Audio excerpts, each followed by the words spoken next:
Hey, Rick Williams here, and today I want to talk to you about setting goals, like setting relationship goals for yourself that are both specific and with a lot of room for flexibility.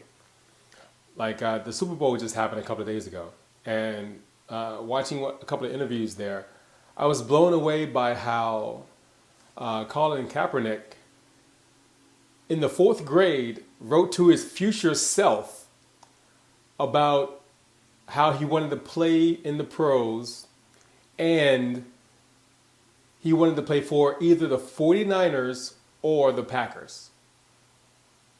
And I was just totally blown away by that. Like, wow. Like the even the guy in The Secret has to be beside himself about that. You know, like a little him, Colin Kaepernick in the fourth grade wrote to his future self that he wanted to grow to be like 6 feet or like 5'10" or something, or like 6'1" or something like that, and 145 pounds. Like he was 90 pounds then, but he said that he wanted to grow to be strong and weigh a certain amount and play for the pros and either play for the 49ers or the Packers. Now, what he didn't write was that he wanted to win the Super Bowl. So he left out a little detail there. So I want to talk to you about setting a goal for your relationship that is both specific and leaves a lot of possibilities, like a lot of variety in that itself. Here's something I wrote the other day that I want that I am attracting a woman that the feminine essence and beauty that inspires me to be all the great things I feel I am. Now, what's in that statement is, feminine essence, beauty, inspiration. Now that can come in a variety of different ways. It can be a woman that looks this way, or a woman that looks that way, but the overall point of that statement is inspired by her feminine essence. Her vulnerability and presence cause me to be courageous and expand to be more open, more aware, more expressive, more layers of the depth of who I am. So this is specific enough to create the foundation of a great relationship. But so much variety can happen. Like that can go either way with what we're doing every day, or what she does for a living, or what I do for a living. Like being a stay-at-home dad, stay-at-home mom. But it's the core of our relationship is still well defined there. We see each other for the person we want to be and help each other be that person. We are freely giving with our time and possessions. We have clear communication, both verbal and nonverbal. We notice when each other are near. So feeling the presence of each other when we are in close proximity to each other. Just a nonverbal way of communicating and staying close to someone. Looking into her eyes touches me to my core. And that is also very specific, believes a wide variety of possibilities. So looking into her eyes touches me to the core.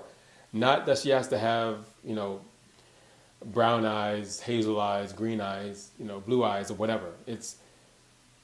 But the core is, I'm touched when I look into her eyes. We are comfortable in the beauty of uncomfortable vulnerability with each other. Each time we are, magic happens. When we are in each other's arms, our bodies open from head to toe.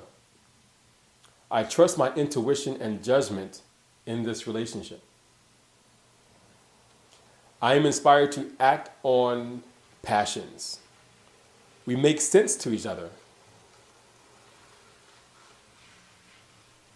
We are able to clearly see the love intention for each other.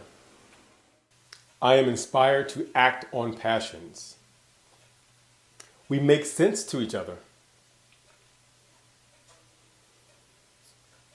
We are able to clearly see the love intention in each other's actions.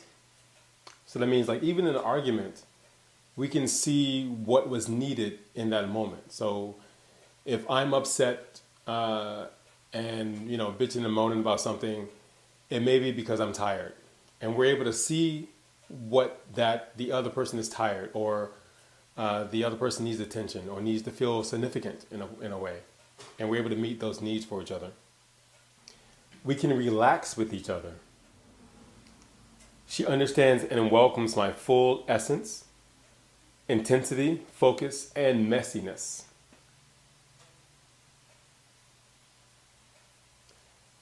Doesn't smoke at all, doesn't drink, if so, occasionally. We take phenomenal care of each other. We excel at letting each other know how much we love and appreciate each other. We are dynamic in overcoming challenges together. We have heartfelt communication. We thrive to see the other happy and totally lit up. I am the best me that I have ever been. I inspire her to be the best her she has ever been.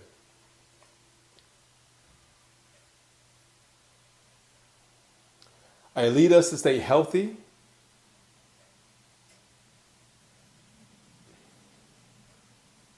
I lead us to stay healthy. I financially support her and our family. She doesn't have to work. Sex is incredible and leaves us in a higher and deeper place of ecstasy and vulnerability.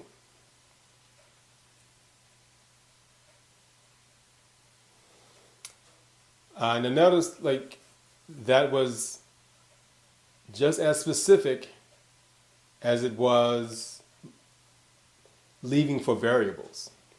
The foundation of our daily experiences are there. And yet, it's still a variety of options for us to manifest those things together. How a varied amount of way of how I show up, a varied amount of way of how she can show up to me. Some people, when they set goals about relationships, they want to say some model girl that's 5'10" and specific waistline and all this other stuff. Things that feel like they're important, but they mostly aren't to a lot of the people that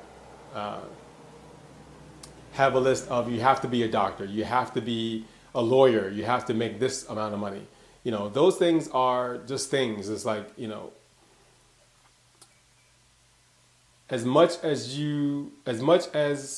and a lot of those things come out of being hurt, come out of disappointment. So I'm fed up with this, so now I'm not going to settle for any less than this, this, and this. Like specifically, they must drive a Mercedes. They must be an outdoors person. They must like this specific kind of music and not this music. If someone likes country music, I'm out of here. That kind of thing. And we must go to the opera. We must do this. Like the whole laundry list of super specific things to be let down by, and creates a mismatch for an opportunity for love to grow. So I hope this helps with creating your list of what's most important to you in your relationship. Focus on how you want to feel. And read these things 3 times a day, every day. and recreate that feeling of being in love and happiness and playfulness when you do this. I'm Rick Williams, and that is it for today. Peace.